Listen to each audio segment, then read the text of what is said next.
Hello friends, welcome to the channel Jenny tutorial. आज के इस वीडियो लेक्चर के अंदर हम डिस्कस करने वाले हैं फ्लोरोक्विनोलोन्स के बारे में। फ्लोरोक्विनोलोन्स क्या होते हैं, उनका मैकेनिज्म एक्शन, क्लासिफिकेशन, कौन कौन से पार्ट में उनको क्लासिफाई किया गया है, यूजेज कहाँ हो रही है फ्लोरोक्विनोलोन्स, उनका adverse drug reaction, spectrum of activity क्या है और कॉन्ट्राइंडिकेशन क्या क्या है, ये सारे पॉइंट हम डिस्कस करने वाले हैं। तो चलिए शुरू करते हैं। सबसे पहले फ्लोरोक्विनोलोन्स क्या होते हैं। फ्लोरोक्विनोलोन एक ऐसी एंटीबायोटिक होती है, क्विनोलोन एंटीबायोटिक होती है जिनके ऊपर फ्लोरीन का सब्स्टिट्यूशन किया गया है। यानी जो क्विनोलोन का स्ट्रक्चर है, अगर उसके ऊपर हम क्लोरीन का सब्स्टिट्यूशन कर दे तो वो फ्लोरोक्विनोलोन बन जाता है। और फ्लोरोक्विनोलोन हम यूज़ करते हैं किसी बैक्टीरिया का अगर इन्फेक्शन हुआ है तो बैक्टीरिया को किल करने के लिए, क्योंकि जो फ्लोरोक्विनोलोन है वो बैक्टीरिसिडल है। बैक्टीरिसिडल मतलब बैक्टीरिया को ही वो किल कर देते हैं।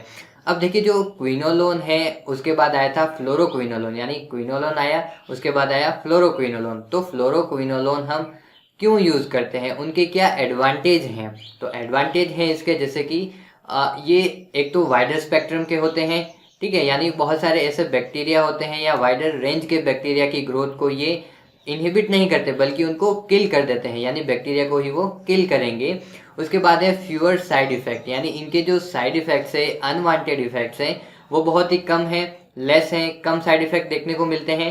साथ ही साथ लेसर चांस ऑफ रेजिस्टेंस, यानी कुछ एंटीबायोटिक ऐसी होती हैं जिनको बैक्टीरिया रेजिस्ट कर देते हैं, यानी बैक्टीरिया अपने आप को बचाने के लिए, उस एंटीबायोटिक से बचाने के लिए एंटीबायोटिक को ही रेजिस्ट कर देते हैं। तो जो हमारी फ्लोरोक्विनोलोन है उनके साथ में क्या होता है कि इनके साथ में लेस या कम चांसेस होते हैं कि ये रेजिस्ट हो जाए, यानी बैक्टीरिया इनको रेजिस्ट नहीं कर पाते हैं। उसके बाद है बेटर थेराप्यूटिक ब्लड लेवल, यानी ये हाई ब्लड लेवल को अटेन करती हैं जब हम इनको इंजेस्ट करते हैं तब। उसके बाद हम इसके क्लासिफिकेशन की बात करें कि भाई फ्लोरोक्विनोलोन को कौन कौन से क्लासेस में डिवाइड कर रखा है, तो इनके जनरली दो क्लासेस हैं फ्लोरोक्विनोलोन्स की। एक होती है फर्स्ट जनरेशन, दूसरी होती है सेकंड जनरेशन, क्योंकि फर्स्ट जनरेशन के बाद सेकंड जनरेशन आई है।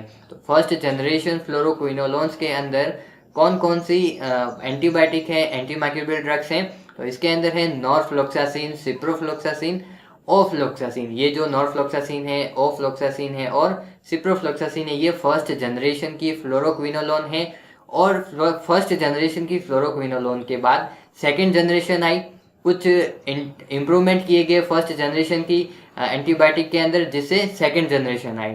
अब सेकंड जनरेशन के अंदर कौन कौन सी एंटीबायोटिक है या फिर एंटीमाइक्रोबियल ड्रग्स हैं।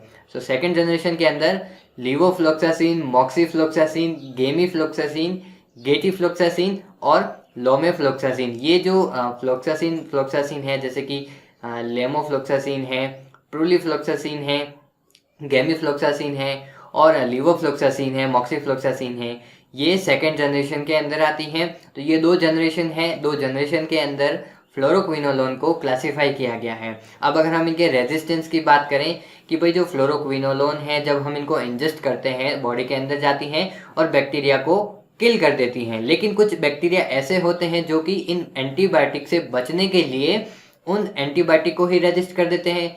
अब एंटीबायोटिक रेजिस्ट हो जाएगी तो बैक्टीरिया उस रेजिस्ट करने से, एंटीबायोटिक को रेजिस्ट करने से एंटीबायोटिक के इफेक्ट बॉडी के अंदर नहीं आएंगे, वो बैक्टीरिया को किल नहीं कर पाएगी। ऐसे कौन कौन से कारण हैं।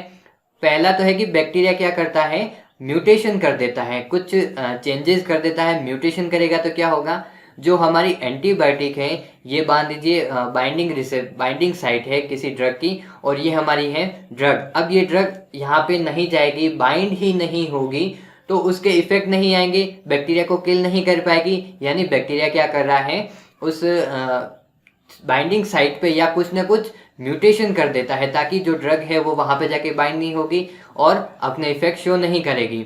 सेकेंड, अगर हम रेजिस्टेंस की बात करें तो चेंज इन परमिएबिलिटी, यानी कुछ बैक्टीरिया क्या करता है, परमिएबिलिटी को ही चेंज कर देते हैं। अगर ड्रग की परमिएबिलिटी चेंज हो जाएगी तो क्या करेगी, ड्रग वहाँ पे जाएगी ही नहीं, बैक्टीरिया के अंदर पेनिट्रेट नहीं कर पाएगी। पेनिट्रेट नहीं कर पाएगी तो क्या होगा, जो बैक्टीरिया है उसकी ग्रोथ बढ़ती रहेगी, वो मल्टीप्लाई करता रहेगा, बैक्टीरिया किल ही नहीं होगा। मतलब बैक्टीरिया अपने आप को बचाएगा, बचाने के लिए क्या करेगा, उसकी परमिएबिलिटी चेंज कर देगा। तो कुछ इस तरीके से फ्लोरोक्विनोलोन रेजिस्ट हो जाती हैं। और उसके बाद अगर हम बात करें नेक्स्ट रेजिस्टेंस की, यानी किस तरीके से वो और रेजिस्ट हो जाती हैं, सो प्रोटेक्शन ऑफ डीएनए जाइरेस। बैक्टीरिया क्या करते हैं, डीएनए जाइरेस को प्रोटेक्ट करके रखते हैं। अब देखिए डीएनए जाइरेस बॉडी के अंदर कहाँ काम आता है, नाम से ही पता चल रहा है डीएनए जाइरेस, मतलब डीएनए जाइरेस क्या करता है, बैक्टीरिया के अंदर जो डीएनए का सिंथेसिस होता है, प्रोटीन सिंथेसिस भी होता है, सो डीएनए के सिंथेसिस को जो है डीएनए जाइरेस उसके अंदर हेल्प करता है, डीएनए के सिंथेसिस होने वाली जो प्रोसेस होती है उसमें हेल्प करता है। देखिए जो मान लीजिए ये एक डीएनए है, अब इस एक डीएनए से जब दो डीएनए बनते हैं, तो दो डीएनए जब बनते हैं मतलब ये डबल स्ट्रैंड वाला होता है डीएनए, जब ये अनवाइंड होता है तो कुछ उलझन वगैरह हो जाती है उसके अंदर, तो कुछ इम्पेयरमेंट हो जाते हैं, पॉजिटिव सुपर कोइलिंग हो जाती है। तो डीएनए जाइरेस क्या करता है, उस पॉजिटिव सुपर कोइलिंग को न्यूट्रल कर देता है, कम कर देता है बाई कंटिन्यूसली उसको जो है नेगेटिव सुपर कोइलिंग उसके अंदर करता रहता है। जब नेगेटिव सुपर कोइलिंग और पॉजिटिव सुपर कोइलिंग दोनों बराबर हो जाएगी तो डीएनए की जो सिंथेसिस की प्रोसेस है, अनवाइंडिंग जो होती है, वो फर्दर चलती रहती है। मतलब यहाँ पे डीएनए की अनवाइंडिंग होने में एक एंजाइम काम करता है, डीएनए हेलिकेज। ये डीएनए हेलिकेज क्या करता है, डीएनए को अनवाइंड करता है। अब जब डीएनए अनवाइंड होगा तो कुछ उलझन वगैरह हो जाती है, उस उलझन को सुलझाने के लिए जो डीएनए जाइरेस है वो हेल्प करता है। जब ये सुलझन जो है ठीक हो जाती है या सुलझ जाता है डीएनए, तो वो फर्दर जो है दो पार्ट में कन्वर्ट हो जाता है, यानी सेल डिवीजन होता है। और फर्दर सेल डिवीजन होगा वो कौन करता है, टोपो आइसोमरेज 4। जब सेल डिवाइड करेगा तो दो पार्ट में कन्वर्ट हो जाएगा, तो फर्दर जो है बैक्टीरिया वो ग्रो करता रहता है। तो जो हमारी एंटीबायोटिक है वो क्या करती हैं, उसके डीएनए जाइरेस को इनहिबिट करती हैं। लेकिन बैक्टीरिया डीएनए जाइरेस को उसको बचाएंगे तो क्या होगा, एंटीबायोटिक जो है वो बॉडी के अंदर वर्क नहीं कर पाएगी, यानी बैक्टीरिया को किल नहीं कर पाएगी। अब अगर हम बात करें स्पेक्ट्रम की, यानी जो फ्लोरोक्विनोलोन है वो किस स्पेक्ट्रम की है, क्या स्पेक्ट्रम है उसका, तो फ्लोरोक्विनोलोन वाइडर स्पेक्ट्रम की होती हैं। ये बहुत सारे ऐसे वाइड रेंज के बैक्टीरिया होते हैं, उनको किल करती हैं। अब किल तो करती है, लेकिन कौन कौन से बैक्टीरिया हैं, ग्राम पॉजिटिव बैक्टीरिया और ग्राम नेगेटिव बैक्टीरिया, दोनों ही बैक्टीरिया को ये किल करती हैं। अगर हम बात करें ग्राम नेगेटिव बैक्टीरिया की, भाई ग्राम नेगेटिव बैक्टीरिया के अंदर कौन कौन से ऐसे बैक्टीरिया हैं जिनके इन्फेक्शन को या उनको जो है ट्रीट करती हैं। उनको ग्राम नेगेटिव बैक्टीरिया के अंदर गोनोकोकाई, मेनिंगोकोकाई, साइजेला, उसके साथ ही साल्मोनेला है, ई कोली है और एच इन्फ्लुएंजा है, एंटेरोबैक्टर है। ये जो इन्फेक्शन है या जो बैक्टीरिया का इन्फेक्शन होता है उनको इनहिबिट करती है, उनको किल करती हैं, ये ग्राम नेगेटिव बैक्टीरिया होते हैं। अब बात करते हैं gram positive bacteria. Gram positive bacteria के अंदर कौन कौन से बैक्टीरिया हैं, तो इसके अंदर स्टेफाइलोकोकस, विब्रियो कोलेरा, उसके बाद ये जो स्टेफाइलोकोकस और विब्रियो कोलेरा है ये ससेप्टिबल होते हैं, यानी इनकी जो ग्रोथ है या इनको इनहिबिट कर देती हैं एंटीबायोटिक। लेकिन इसके साथ साथ ही कुछ ऐसे बैक्टीरिया भी हैं जैसे कि एम ट्यूबरक्लोसिस है या फिर माइकोबैक्टीरियम है, ये भी एंटीबायोटिक के लिए रेस्पॉन्ड करते हैं, यानी एंटीबायोटिक इनको भी किल करती हैं, उनके इन्फेक्शन को रोकती हैं। अब अगर हम बात करें फार्माकोकाइनेटिक प्रोफाइल की, फ्लोरोक्विनोलोन की फार्माकोकाइनेटिक प्रोफाइल क्या है, तो ये जो फ्लोरोक्विनोलोन्स होते हैं ये ओरली एब्जॉर्ब हो जाते हैं। जब हम इनको ओरली इंजेस्ट करते हैं, मतलब माउथ के थ्रू हम इसको इंजेस्ट करेंगे तो ये ओरली एब्जॉर्ब हो जाते हैं। सेकेंड ये है कि इनका जो एब्जॉर्प्शन होता है या फिर फूड की प्रेजेंस में ये अफेक्ट होते हैं, इनके अंदर अल्टरेशन हो जाता है, फूड की प्रेजेंस में इनके अंदर कुछ चेंजेस हो जाते हैं, अल्टरेशन हो जाते हैं। सो अगर हमने फूड इंजेस्ट किया है तो उस टाइम फ्लोरोक्विनोलोन को इंजेस्ट नहीं करना चाहिए, या फिर कुछ इस तरीके से हम इंजेस्ट करें जैसे कि खाना खाने से पहले 2 घंटे पहले या खाना खाने के 2 घंटे बाद, तो कुछ इस तरीके से इनके अल्टरेशन को हम रोक सकते हैं। साथ ही साथ जो हमारी फर्स्ट जनरेशन की ओफ्लोक्सासिन ड्रग थी, ये ओफ्लोक्सासिन ब्लड ब्रेन बैरियर को क्रॉस कर जाती हैं, यानी जो ब्लड ब्रेन बैरियर है उसको ये क्रॉस कर जाती हैं। अब बात करते हैं कि भाई फ्लोरोक्विनोलोन है उनके क्या क्या एडवर्स ड्रग रिएक्शन है, एडीआर क्या है उनके। सो ये नोजिया कॉज करती हैं, वॉमिटिंग कॉज करती हैं। अब नोजिया और वॉमिटिंग दोनों ही कन्फ्यूजन वाले वर्ड हैं। नोजिया का मतलब वॉमिटिंग स्टार्ट होने से पहले वाली कंडीशन, यानी आपको वॉमिटिंग स्टार्ट होने वाली एक फीलिंग आएगी तो ये है नोजिया। उसके बाद वॉमिटिंग स्टार्ट हो जाती है। उसके बाद अगर हम और एडीआर की बात करें तो इसके अंदर एब्डोमिनल डिस्कम्फर्ट फील होता है, यानी जो आपका स्टमक है वो डिस्कम्फर्ट फील करेगा। डायरिया कॉज करती है, ये इसका एडवर्स ड्रग रिएक्शन है। अब एडवर्स ड्रग रिएक्शन मतलब कुछ अनवांटेड इफेक्ट, यानी जो सेकेंडरी इफेक्ट्स है वो आपको देखने को मिलते हैं जिनको हम जो है हाइड नहीं कर सकते। अगर हम एंटीबायोटिक यूज़ करेंगे तो साथ ही साथ ये इफेक्ट आपको देखने को मिलेंगे ही मिलेंगे। उसके बाद जो ये क्या करती है, डैमेज ग्रोइंग कार्टिलेज, जो कार्टिलेज ग्रो हो रहे हैं उन कार्टिलेज को ये डैमेज कर देती हैं। इंसोम्निया कॉज करती हैं, यानी आपको नींद नहीं आएगी, डेजीनेस फील होगा और हेडेक होगा, यानी सिर दर्द होगा और सिर जो है वो भारी भारी होगा, और स्किन रैशेस भी कॉज करती हैं। ये इसका एडवर्स ड्रग रिएक्शन है और एरिथमिया भी हो जाता है। अब अगर हम इनके मेन यूजेस की बात करें कि भाई फ्लोरोक्विनोलोन कहाँ यूज़ हो रही है, कौन कौन से इन्फेक्शन को ट्रीट करने के लिए यूज़ हो रही है, या फिर कौन कौन से ऐसे बैक्टीरिया हैं जो बॉडी के अंदर इन्फेक्शन कॉज करते हैं उनको ट्रीट करती हैं। तो सबसे पहला है यूटीआई, यूरिनरी ट्रैक्ट इन्फेक्शन हुआ है तो उस यूरिनरी ट्रैक्ट इन्फेक्शन को ट्रीट करने के लिए ये यूज़फुल होती हैं। और जो मल्टी रेजिस्टेंस बैक्टीरिया उनको ये ट्रीट करती हैं। सेकंड है डायरिया, अगर डायरिया कॉज होता है बैक्टीरिया, अब डायरिया कौन कौन से बैक्टीरिया की वजह से कॉज हो सकता है, जैसे कि साइजेला है, ई कोली है, या फिर जो कैम्फाइलोबैक्टर है उनकी वजह से, अगर बैक्टीरिया की वजह से अगर डायरिया कॉज हुआ है तो उनके ट्रीटमेंट में भी जो है फ्लोरोक्विनोलोन यूज़ होती हैं। और उसके बाद है गोनोरिया कैंक्रोइड। गोनोरिया और कैंक्रोइड देखिए ये दोनों ही सेक्सुअली ट्रांसमिटेड डिजीज़ हैं।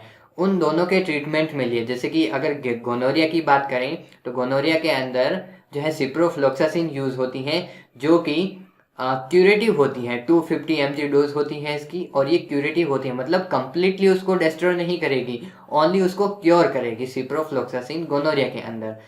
सेकंड है कैंक्रोइड, ये सेक्सुअली ट्रांसमिटेड डिजीज है और कैंक्रोइड के अंदर जो सिप्रोफ्लोक्सासिन यूज होती है वो अल्टरनेटिव टू कोट्राइमोक्साजोल, यानी कोट्राइमोक्साजोल की जगह पे सिप्रोफ्लोक्सासिन यूज होती है। उसके बाद बात करते हैं रेस्पिरेटरी ट्रैक्ट इन्फेक्शन की। भाई रेस्पिरेटरी ट्रैक्ट इन्फेक्शन हुआ है तो उसको भी ट्रीट करने के लिए फ्लोरोक्विनोलोन यूज होती है। हालांकि ये जो कैटेगरी है वो बिल्कुल ही डिफरेंट है, अलग कैटेगरी है। इनको हम बोलते हैं respiratory antibiotic. Respiratory tract infection होता है जिसके अंदर हम एंटीबायोटिक यूज करते हैं और ये जो सारी एंटीबायोटिक होती हैं ये रेस्पिरेटरी एंटीबायोटिक कहलाती हैं। अब रेस्पिरेटरी एंटीबायोटिक कौन कौन सी हैं, जैसे कि गैमीफ्लोक्सासिन, मॉक्सीफ्लोक्सासिन, गेटिफ्लोक्सासिन और लिवोफ्लोक्सासिन। ये जो मॉक्सीफ्लोक्सासिन है, गेटिफ्लोक्सासिन है, गैमीफ्लोक्सासिन और लिवोफ्लोक्सासिन है, ये इनको हम बोलते हैं रेस्पिरेटरी एंटीबायोटिक। और यही respiratory antibiotic respiratory tract infection अगर होता है तो उसको ये ट्रीट करती हैं। सेकंड है टीबी, ट्यूबरक्लोसिस। ट्यूबरक्लोसिस अगर होता है उसको भी ट्रीट करने के लिए सिप्रोफ्लोक्सासिन जो कि फ्लोरोक्विनोलोन यूज होती हैं। उसके बाद जो लास्ट है आई इन्फेक्शन, अगर आई इन्फेक्शन हुआ है तो आपको जनरली आप देखने को मिल जाएगा आई ड्रॉप, अगर आप देखते हैं तो उसके ऊपर आप कहीं ना कहीं आपको मिल जाएगा सिप्रोफ्लोक्सासिन और ओफ्लोक्सासिन। ये जो एंटीबायोटिक होती हैं ये अगर आई इन्फेक्शन हुआ है, आई इन्फेक्शन को ट्रीट करती हैं जो कि फ्लोरोक्विनोलोन है। अब लास्ट हमारा टॉपिक बचता है कॉन्ट्राइंडिकेशन, कि भाई जो फ्लोरोक्विनोलोन है ऐसी कौन कौन सी कंडीशन है जिसके अंदर हम फ्लोरोक्विनोलोन को यूज़ नहीं करते हैं। कौन कौन सी कंडीशन है, जैसे कि प्रेगनेंसी के अंदर यूज़ नहीं करते हैं फ्लोरोक्विनोलोन एंटीबायोटिक को, क्योंकि पहले हमने डिस्कस किया था फार्माकोकाइनेटिक जिसमें ये ब्लड ब्रेन बैरियर को भी क्रॉस कर जाती है, यानी जो ब्लड ब्रेन बैरियर है उसको क्रॉस कर रही है तो कहीं ना कहीं ये अगर प्लेसेंटा को भी क्रॉस कर जाती है तो वो बेबी के लिए बहुत ही डेंजरस होता है। देन नेक्स्ट है एज बिलो 18 ईयर, अगर कोई पेशेंट ऐसे हैं जिनकी एज बिलो 18 ईयर से 18 साल से कम है तो उस केस में भी जो फ्लोरोक्विनोलोन है वो कॉन्ट्राइंडिकेटेड होती है। उसके बाद है एरिथमिया, अगर कोई एरिथमिया वाला पेशेंट है या फिर थियोफाइलिन टॉक्सिसिटी अगर हो गई है, कोई पेशेंट ऐसे हैं जिसके अंदर थियोफाइलिन की टॉक्सिसिटी हो गई है तो उस केस में फ्लोरोक्विनोलोन कॉन्ट्राइंडिकेटेड है, उनके लिए यूज़ नहीं होते हैं। उसके बाद है कैल्शियम और आयरन की अगर कोई प्रिपरेशन यूज़ करता है, कोई पेशेंट ऐसा है जो कि कैल्शियम की प्रिपरेशन यूज़ कर रहा है, आयरन की प्रिपरेशन यूज़ कर रहा है, जिसके अंदर आयरन होता है, कैल्शियम होता है। तो ये जो आयरन और कैल्शियम वाली प्रिपरेशन होती हैं, ये क्या करती हैं, फ्लोरोक्विनोलोन का एब्जॉर्प्शन कम कर देती हैं, उनको एब्जॉर्ब नहीं होने देती हैं, या फिर उनका जो एब्जॉर्प्शन होता है बॉडी के अंदर, उसके एब्जॉर्प्शन को ये कम कर देती है। तो इस तरीके से भी ये कॉन्ट्राइंडिकेटेड होती है फ्लोरोक्विनोलोन जब कोई पेशेंट कैल्शियम प्रिपरेशन या फिर आयरन प्रिपरेशन यूज़ करता है। सो फ्रेंड्स, आज का ये जो हमारा टॉपिक है ये हमने डिस्कस किया है, KD त्रिपाठी से हमने इसका रेफरेंस लिया है और इसके अंदर हमने फ्लोरोक्विनोलोन के बारे में डिस्कस किया। आई होप वीडियो आपके लिए हेल्पफुल होगा। Thank you, keep watching.